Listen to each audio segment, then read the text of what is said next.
Good afternoon, St. Louis, and welcome into Boots on the Ground, a special pregame presentation. As things were a little hectic this week, so we weren't able to record earlier. So now we're just coming to you live for a little pregame edition. Heard us talking a little bit before about the potential of a deal going down. Can we confirm? We can't yet, but there are a lot of reports circling, and that's really what we're going to talk about here to open the show. We're also going to dive in to some thoughts from the Houston game as we look forward to Real Salt Lake tonight. And we have plenty of things to talk about as we look forward to the Diego Luna Lists Real Salt Lake matchup tonight for St. Louis City SC. Obviously, we're still at a point where points matter, how this team plays matters, but with everything circling around the transfer rumors, I think it is time to maybe shift the conversation a little bit. Yeah, and I think with the way the season's been going lately, I think fans are going to be more than open to shifting that conversation towards what would make out to be a record-breaking signing for St. Louis City SC. Rumored 40 million kroner is what's a kroner, Will? It's translates to about 4 million USD. There you go. Just under 4 million USD. Which obviously the previous record-holding signing in the club's history was Joao Klaus back in 2022, signed for 3.2 million euro. And so this would break that record by just a little bit, and we'd be looking forward to that for sure. A Senegalese center back is where we're looking at from Fredrikstad. So we can get into that conversation a little bit. Of course, we've been on social media talking with a guy named Martin, and he's a close insider with Fredrikstad, and he's been able to provide a little bit of information, keep things updated. Of course, we've heard rumors from other sources as well. So here's a quick look at something that Martin Bjerke posted earlier. I believe this one was actually yesterday morning, or maybe and he said, Fayu Fall is close to joining St. Louis City SC for a club record fee. A fee upwards of 4 million has been agreed between Fredrikstad and St. Louis City SC. Personal terms not believed to be an issue and soon to be agreed. Earlier this morning, I got some information also close to Fredrikstad that has led me to believe that personal terms are now resolved. And it is believed that Fayu Fall is traveling to St. Louis in the coming days and will no longer be featuring in the roster for Fredrikstad as the deal is done. And he's coming to St. Louis to sign, to get his medical done, and those types of things. So the deal is pretty much here and good to go. This will be a record-breaking transfer fee for St. Louis City SC. 21-year-old Fayu Fall, Senegalese center back. He's a stud, left-footed, just an absolute stud, Rock. Well, to your point, earlier today, Fredrikstad played the Vålerenga in a match in the Eliteserien. I believe I'm saying that completely incorrectly, which is the league up in Norway. And in that match, they tied 1-1. And by the look of it, Fayu Fall did not start, and they did not make any substitutions on the defensive end. And in fact, I do not see Fayu Fall on the bench for Fredrikstad today. And he's played in the majority of their games this season, so that might be material there. It looks like Fayu Fall could be done. And to your point, by the way, the 3.2 euros right now transfers to 3.7 million. I think it would have been a little bit less back in 2022, 2023 when the deal went down. So we'll call it 3.6. This one's going to be 3.8. 3.9 or so. So yes, this is going to be a transfer fee record for St. Louis City SC. Let's dive into some of the questions about it. Jacob Speed already talking. Come on, brother. We need it. Yes, we do. I know he's talking about that transfer fee, but let's keep talking about the position here, because I think that's been a question that we got into yesterday on the X, on our Twitter accounts, where it was the question around this being the center back. Because when we ranked our top three positions that we wanted to see St. Louis go after, we talked a lot about defense, but we talked about left back. We talked a lot about defensive midi and right winger. And obviously this one not necessarily falling into any of those spots. So your thoughts right out of the gate for the big swing being for a center back, because my guess would be we're not going to, this is going, when you say the transfer record, you don't usually then follow it up with a couple other big deals. So this is going to be the big swing. And I think we will see other ancillary deals, but your thoughts on the big swing being a center back position that organizationally they have a lot of bodies. A lot of fit bodies. A lot of fit bodies and the talent level, I think, might be the question. Yeah. Look, here's the thing. When you have a club in their third season And this is the type of move you're making for a club record. Now, keep in mind, the club record transfer signing is very low. It's a very, very low record across the entire league. And the reason for that is because Lutz Pfannenstiel has made a lot of money moves for no money, a lot of free transfers for fantastic quality don't players. really want to hear about it. Right. And so, like, I mean, you think about players like Edouard Leuven, Roman Berkey, Joachim Nielsen, even Joao Klaus being only 3.2 million euro. Some of these very high, and Cedric Toyshirt also a free transfer. Some very high caliber players that were brought in for very little or on free transfers. And that is the work of a good sporting director who's working within a budget and still finding ways to make things work. They have the money to pay players' salaries. They just didn't want to invest the big dollars to pay those ginormous transfer fees for bigger name players.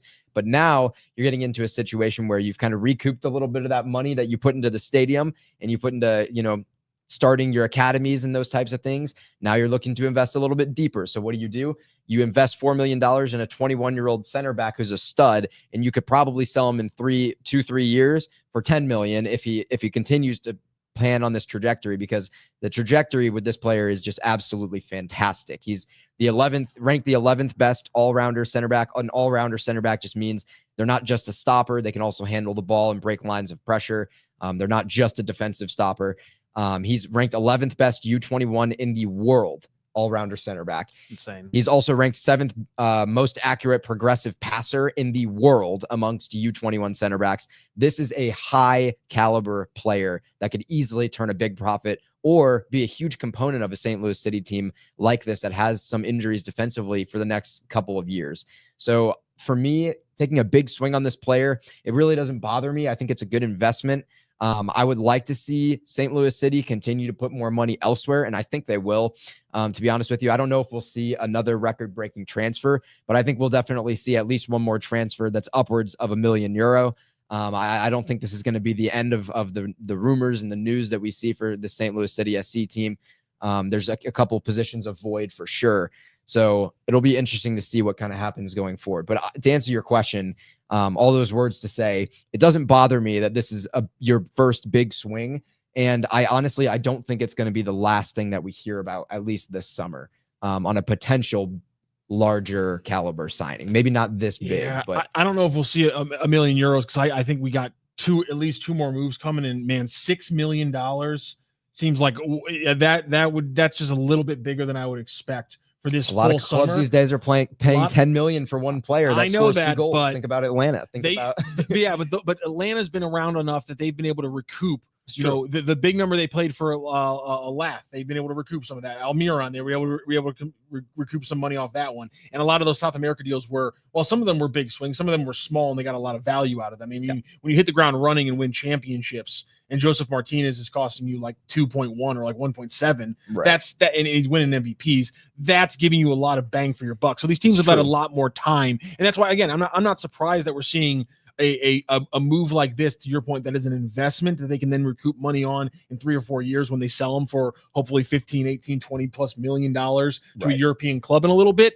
But I just think expecting them to dive bigger than they did in almost any other transfer window multiple times is a little bit unreasonable, considering it would be a little bit different if they had won 2 or 3 more games and the playoffs were still a reasonable mathematical thing. But now making a bunch of swings and then still not making the playoffs, which still it would be extremely hard even if you make those big swings. That would be risky, just because now you're not financially getting the benefit of hosting playoff games and things like that. So that's one of the reasons why I'm not saying we're not going to see other moves. We will see moves. I just don't know if multiple. And my other thing is we have to see multiple moves. I think you're 100% correct. Another €1 million is a reasonable amount to expect them to spend. I think, though, to what we were saying, there's a top 3 list that isn't getting addressed with this move. And so I still think they have to maybe hit 2 or 3 of those, a winger, a defensive midi, a left back, just for depth purposes. Although if you bring in Fayu Fall, I put it out yesterday, Kyle Hebert, I guess, kind of becomes your backup left back. That's what I was about to say. That solves that. So maybe you really don't necessarily need a left back. Maybe the one big swing is DM or right midi. that or right wing, that would be the one thing. Your point on Fayu Fall, while we have it up on the screen though, Martin passed along this graph to us, the progressive tackles versus tackle one for ages 16 to 21. You can see their selected leagues. So we're talking about the best leagues in the world, all the way down to the Greek one. But anyhow, and you can see their progressive passes. There's only one player who had more progressive passes per game than Fayu Fall, and there are only about a dozen players. 16 to 21 years old. 16 to 21s. And then there are about a dozen players who get more tackles per game. But when you talk about being in that quadrant of the high-level progressive passes and the high-level tackles, he enters into that quadrant at the very top where that arrow points it out. He enters into a quadrant completely on his own. His progressive passing is huge, and we know now with how David Critchley wants to play, how City wants to play, progressive passing from the back end, extremely important going forward. Extremely important, yeah. And we even talked about, or I should say, Critchley even talked about this with JGR and Wenzel this past week at Houston. Of course, we're going to get into some of this Houston stuff in a little bit here. But in that Houston match, Critchley talked about the two of them did well defensively, but he wished they were a little more brave in terms of breaking the lines a little bit and making some of those forward-thinking passes, those progressive passes. That is the type of role Fayu Fall is going to just excel in. So I do want to talk about one more thing with the Fayu Fall situation. When you're taking a big swing at a center back, and you already have some pretty big center backs. You have Joachim Nielsen, of course, never plays, but you do have him on the roster. You have Henry Kessler, who's arguably, before he got hurt, was the best center back in the league this year. And then you also have Kyle Hebert, who's decently high value, and Timo Baumgartel, who has been pretty class, to be honest for you. So when you have that many center backs and you're taking a big swing like this, it tells you one thing and one thing only. First of all, somebody's leaving. Yes. And it's probably going to be Joachim Nielsen. Yes. So if Joachim Nielsen leaves, then you have Kessler, Baumgartel, Fall, Hebert, and your depth guys, right? Hebert's your left back. Hebert's your left back too. Back left back. Now, here's the issue, though, with the depth that we do have to acknowledge, which is because, to your point, if everyone's healthy, now let's play the perfect game, because sometimes it works out that way and no one gets hurt, and now you don't have minutes for people that you want to get minutes for. You have a healthy Kessler, a healthy Baum, and a healthy Fayu Fall. Now there are no minutes for what we now have discovered in the last week is the preferred position for the youngest player on your senior roster right now. I expect that will change when a certain young player gets added to the senior roster full-time in Mekhi Joyner. But right now, Jake Girdwood-Reich is I would guess that would happen after this week, by the way, because he's getting his last call up tonight. Exactly. So Jake Girdwood-Reich is your youngest player on the roster, and you bought him outright. So you want to recoup some of that investment. So you want to play him, and he obviously showed that he has, that he can play at MLS level. He had a very solid game in Houston, other than some screw ups that we might get into a little bit later. So you're now pinching him out of minutes in his preferred position. But he can go to CDM and still get minutes, not his preferred position. Yes, but then you don't have to invest in a 6 this year in the summer. You would still have to look into that situation in the winter. Is he a 6? You can deal with it. You can deal with that in the winter, and then you can take your second swing at right wing. And those are where your two big purchases are: center back and right wing, and it solves all your problems. He looked ridiculously more effective as a center back. I do agree. To the point where I don't know if that actually solves your 6 issue by moving him up there. I don't think it does, because you still have Volum back. He's not fit for 90 yet, but he's on minute management. He's going to be fit for 90 at some point. And then you're about to get Chris Durkin back. You were supposed to get him back 2 weeks before you did. Now you're definitely going to get him back after this week. And then somebody else is also coming back at Dallas. I forget who that was. That's Durkin. That's Durkin. No, that's Timo. Timo's coming back. Timo's coming back at Dallas. So you have a lot of your issues getting resolved already. But also look to the future. And that's why I'm bringing up Jake Girdwood-Reich. It's not just about the 6 months between, or it's not just about not 6 months. It's not about the second half of the season from July through November. It's about going into next season and planning out years in advance. Because that's what they should be doing in this summer, because they're not a playoff team. And my point, and so my thing is, I still want if I had my druthers about what the move would be, I still would like a move with either the right wing or the midi, because it helps with depth. Get another young player in here. I know that Theodore Arce, or however you want to say it, isn't a big name, but it wouldn't surprise me if a $200,000 move for a winger and then like an $800,000 move for the midi or vice versa or something along those lines is how they divvy up, let's say, another $1 million spent. And I'd be completely happy with that. To Eggplant Emoji's question here on the chat, and you can jump into the chat line right here on STL Sports Central. Do you think they could acquire enough talent this summer to be competitive in 2026? I think that's the entire question. That's the big question. That's the $1 million question. That's the entire arc. That's what they want to see this summer from Carolyn Kindle-Betts,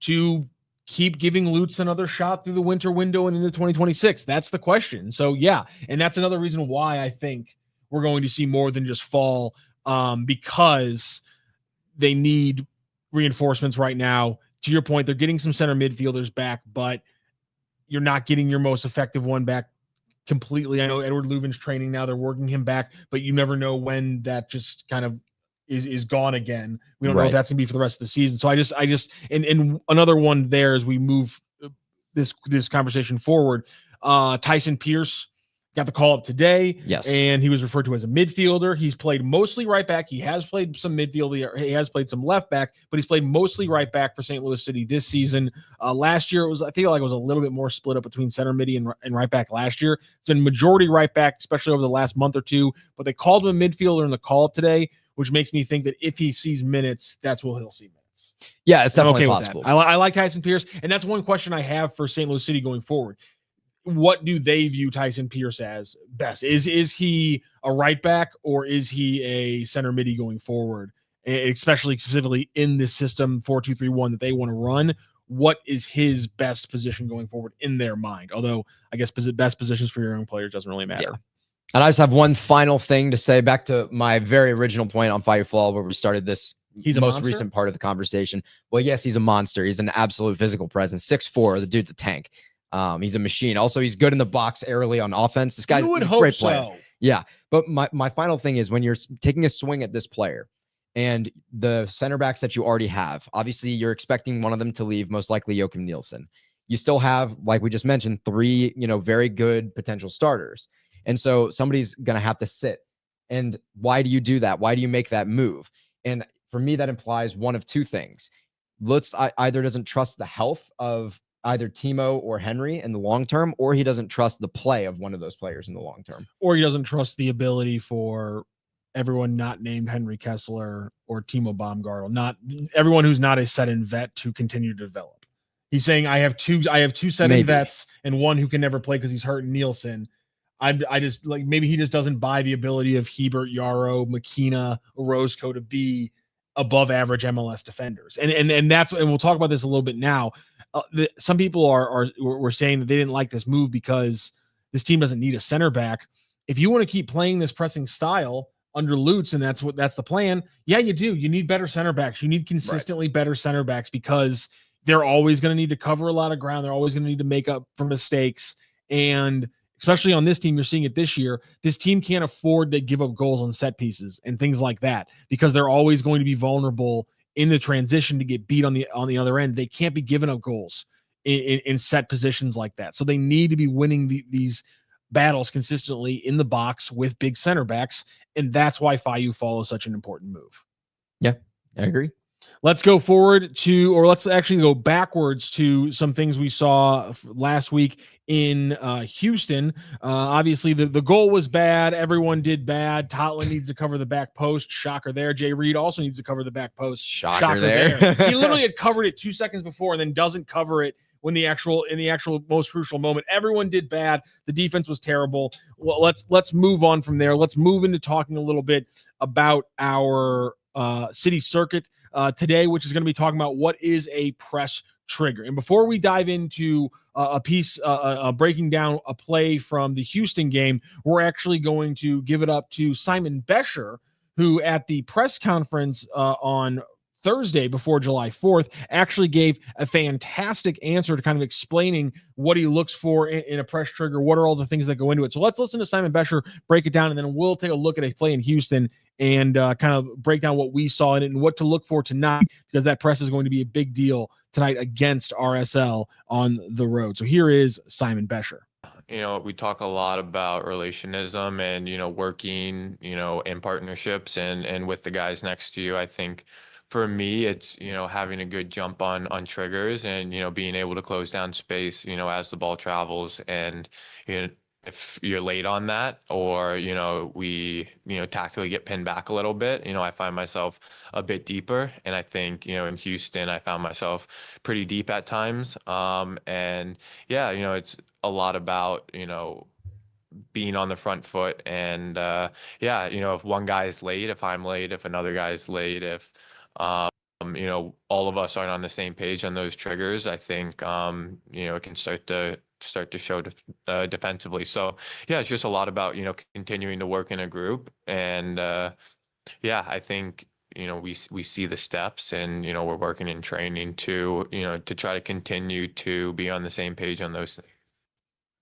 So I think the big thing there from Simon Becher that he broke down is the relationism aspect and how important it is, and also just him getting deeper too. He's in a weird spot because he's playing that we talk about a lot. He's playing that outside right midi spot, then he pitches inside sometimes on the attack. So in set press situations like we're going to see, he's out there on the wing, but I think sometimes he gets a little bit deep. But the relationism and the ability to work with everybody else to jump on those press triggers like he talked about, that was key. And let's get into this play from Houston and kind of talk about it here. So this is from the 45th minute, right before we go to half for Houston. And the big thing you're going to see here is, as we switch things around, so the big thing you're going to see here, we're going to get rid of the back part of this thing because Girdwood, Reich, Wenzel, and Zielinski barely even come into play in this whole shooting match. So basically everything's going to start with this back center back. And he's going to work the ball up, and then he's going to get wide. And the big thing that we're watching right out of the gate is Klaus, Hartl, and Becher right here on your screen. Becher's at the bottom of your screen. You got Klaus and Hartl. The ball's going to get worked to the left side.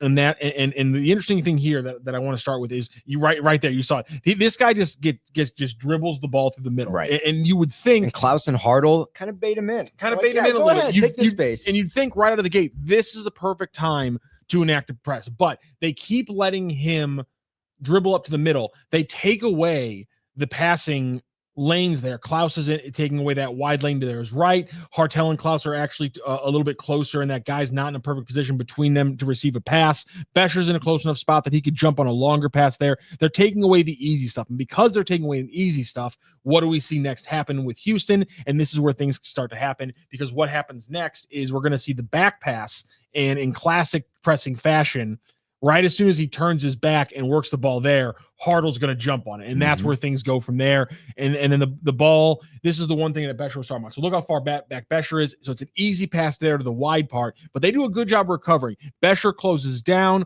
Hartl then again is getting into the passing lane. You're taking away the forward passing. Watts moves over to the right and pinches that guy down there at the bottom of the screen completely out of it for the most part. And that means they have to again work the ball backwards, and then they work the ball backwards through the center back to the keeper. Klaus is on one of those direct runs that you always want to get when you're a presser. And he cuts off the ability to go back to the other half of the pitch. So now Houston are completely stuck working with their right back, and their options are work it down that side of the pitch and solve it, or they have to dump the ball and I most likely give up a turnover. Yeah, and here that's exactly what they do. They get the ball outside because Pompeu does give a little bit of space, probably wants to be a little bit wider and press that, and then Pompeu gets draws a foul as he gets involved. But if we want to go back to the very beginning of this, Will, that's the play that we're watching right about the 45th minute. That's the run of it.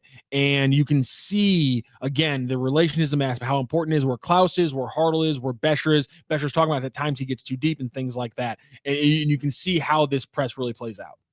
Yeah, this is just a perfect example, and that's kind of why we chose this one. It's such a good example of choosing your battles and taking your timing as a team and pressing as a team. So Hartl and Klaus, like we just talked about, they're going to bait this kind of situation into happening, and that's kind of the trigger for Becher and Pompeu to get involved in the press. You can see Pompeu, if you kind of watch in some of these middle frames, he's just kind of lurking around here, almost encouraging Houston to play the ball into space for their right back, because that's where Pompeu is supposed to be pouncing on this play.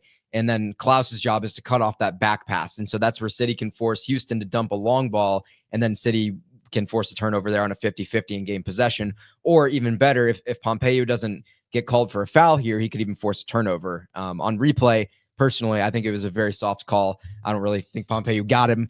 But that's why we chose this example either way, even though it ended with Houston in possession on a set piece.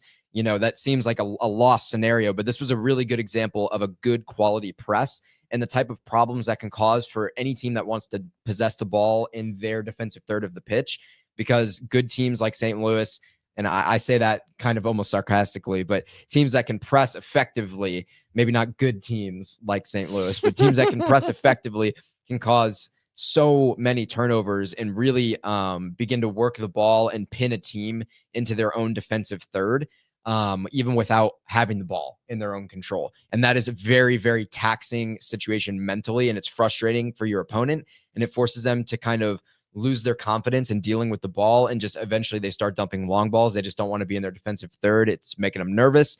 And then you get a situation where City all of a sudden just repeatedly have numbers going forward because their numbers were already high when they forced that turnover dump. So, I don't know. These are just fantastic pressing scenarios. We could go through a million of these every game, but we thought this was a pretty good and easy to follow example. So, big fan of that one. It just shows you just what they're trying to do in the press, basically. Right. If you back pass against this team, if they can successfully cut off the passing lanes, that's the key. And that's why when you want to look for a mistake in the City game, just look for somebody who's a step late out of the passing lane and those kind of things. That's usually the key of where somebody makes a mistake. And that's why when we do these breakdowns a lot, we're talking about positioning of the central midfield, leaving too much space and things like that. But the key thing is also just, is there is context around it. Because at the very beginning of the play, to your point, at the very beginning of the play, we see them jump out and they completely just let him dribble up the middle.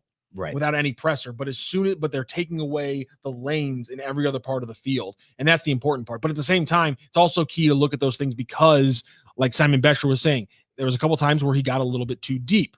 I think there was times where Celio Pompeu pinched inside a little bit too much. Yeah. So it's that's why these things are so important, because the littlest things completely changes things. If Becher's a little further outside or a little further up where he is, when they play that pass to the outside, he could have jumped that one, and that's the turnover right there. Mm-hmm. Or if Pompeyu's a little bit further outside, he jumps that pass from the goalie. Or because he's outside, the goalie has to look inside, and now Klaus is on his ass, and there's an easy turnover and a goal. That's why these press points are so interesting, because it's all. And listen, if you're a fan of other sports, if you're more locked into other sports, think about like basketball. Everything's on a string. One person goes one way, somebody has to cover, which means the third person has to cover, which means a fourth, so on and so forth. It's the tenets of the game.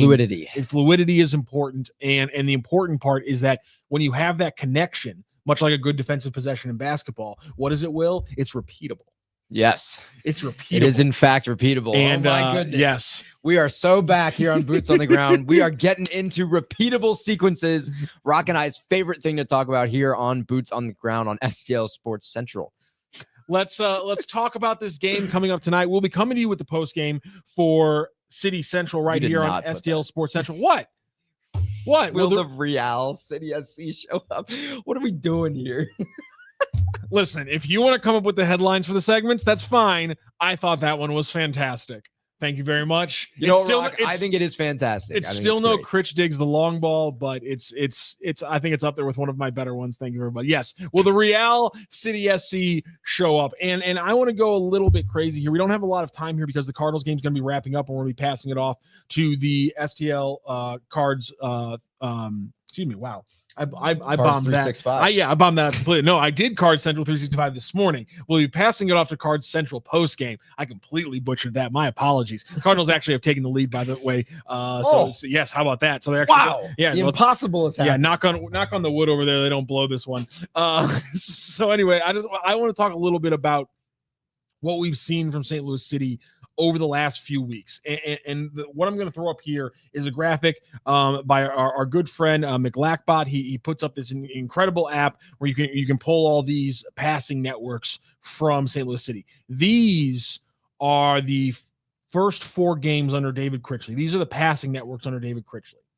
And the thing I want to point out really quickly is that and they're each broken up into halves. So this is the first half of each game, first and second half of each game. And the thing I've circled here is you want to see is look how wide and high in the majority of these halves the fullbacks are. Oh yeah. And then look how also in the majority of these halves they still have 3 people back for the most part with a lot of these center backs. In the second half against the LA Galaxy, there's 3 people back in the first and second halves against Orlando City. 3 people back for the most part. 3 people back in the first half against Portland, but there's a couple there with 2 in the back. And that's interesting to me because if you go back and you look at how they were positioning themselves against Houston, it's actually one of, if not the most aggressive we've seen them play it, because here's how they played it against Houston in the first and the second half. Look where the fullbacks are, and very starkly only 2 people playing back. Yeah. And I just think the positioning of St. Louis City SC going forward is going to be interesting to me, because what we're seeing to me is just a very simple version of this is 2023 St. Louis City all over again. Because the 2024 version that we saw, at least the second half, so we can call this first half of 2023 because everyone's injured, or 2024 because everyone's injured. So this is early 2024 City, because a lot of late 2024 City under John Hackworth, they were dropping the center defensive midi really consistently into that back line to give it more shape, give it more stability. But in this game, I mean, they went full Bradley Carnell, high line. Fullbacks are up and wide, 2 center backs back, and they did this with JGR and Wenzel as the center backs. And I just think, and they killed it. And and part of me is saying like, God, I it's risky, but it works to a point. And so I kind of want to give them credit for it. It didn't work to the point where they actually took any points, but they only got beat for 1 goal, and that one was in a set piece. It wasn't getting beat in transition. It was this back line completely screwing up the play, but it was also Jay Reed and Thomas Totland. One of them being flat-footed and Jay Reed, one of them and Thomas Totland getting bossed on a header. Wenzel and JGR didn't make elite plays, but they at least had stronger attempts, in my opinion. But it's just fascinating to me. I also, if you're interested in this, by the way, I also went ahead and put together a bunch of these graphs from the Olaf Melberg era. Yeah. And I do think it's interesting because I think people would be shocked by how high the wingbacks actually did get in some of these games. Like some of these games, that's Kyle Hebert playing like an average position above the half line. Like the bottom right corner, that second half against Minnesota, where were getting rolled. They obviously were pushing the ball forward. But that's Kyle Hebert on the right wing playing all the way up. That's also Celio Pompeu playing like a forward as a left wing back. But you can see, by the way, consistently 3 people back. There are also some games where you get a 4th body in there, but there were consistently 3 people back, and the high line of the fullbacks and everybody else. So part of me is pointing this out because I find it fascinating that we think there's such a stark difference, but when you look at things and you average things out, it's like, God, there are not huge differences in a lot of these systems when you break it down this way. There are when you watch it on the field, but it's fascinating when you look at this, how many times City has 3 in the back and 2 wide, how many times they are playing things with only 1 up top, 2 at the back. I did a whole breakdown that I didn't want to get into in this episode, breaking down all the different formations they've used in every single half. Yeah. But I just wanted to break this stuff down because I think we've had a lot of conversations over the last week or so about positioning of the back line, the shape of the team, comparing it to the Olaf Melberg era, so on and so forth. And I just wanted to bring this up, first of all, to give thanks to Mick Lackbot's incredible resource, but also maybe to give City fans just a little bit more perspective on how things look now, how things looked then, and what we're returning to, what we're trying to get back to. And also, I still think there's a little bit more perspective needed into what happened in those first 13 matches under Olaf Melberg and why things were happening that way, because I put this on Twitter the other day. The Conrad Vollum move is still really odd to me because it seems like a move you make when you know a guy's going to play a back 3. Because as we see now, Conrad Vollum doesn't have a pure spot in a 4-2-3-1. So it's like, if you're so dogmatic about playing that position, why did you make a move for a guy that doesn't fit into that system? You knew Olaf was going to do something different. So it's something I dove into over the week, and I wanted to bring to fore. And also just looking at the Houston game, I would expect us to see a similar shape here. And the important part is the second half. The second half was a gorgeous pass. How consistently they were able to get Klaus going forward. And you can't see it here; it's a little tiny, but if you're watching on a big screen, you can see that in the progressive passes received breakdown for the second half, João Klaus had 10 progressive passes received. That means he's getting passes 10 yards forward from where the ball was originally towards the goal. And that jumps out to me because we simply haven't seen a lot of those games from City players. And I broke it down actually going into every single half of this season. And they don't have very many games with a player had a half with double-digit progressive passes received. Under David Critchley, this is the only half where a player had double-digit progressive passes received. Under Olaf Melliger, I counted 3 total halves where a player had double-digit passes received, and 2 of those were in the Colorado Rapids games where the offense was actually useful. So I almost want to throw those out because I feel like they're outliers that don't count. So João Klaus, double-digit progressive passes received, that was a huge factor in the second half against Houston, and I really expect to see more of it against Real as the Real City shows up. Bite me, that's hilarious. I think that this is going to be an interesting matchup tonight.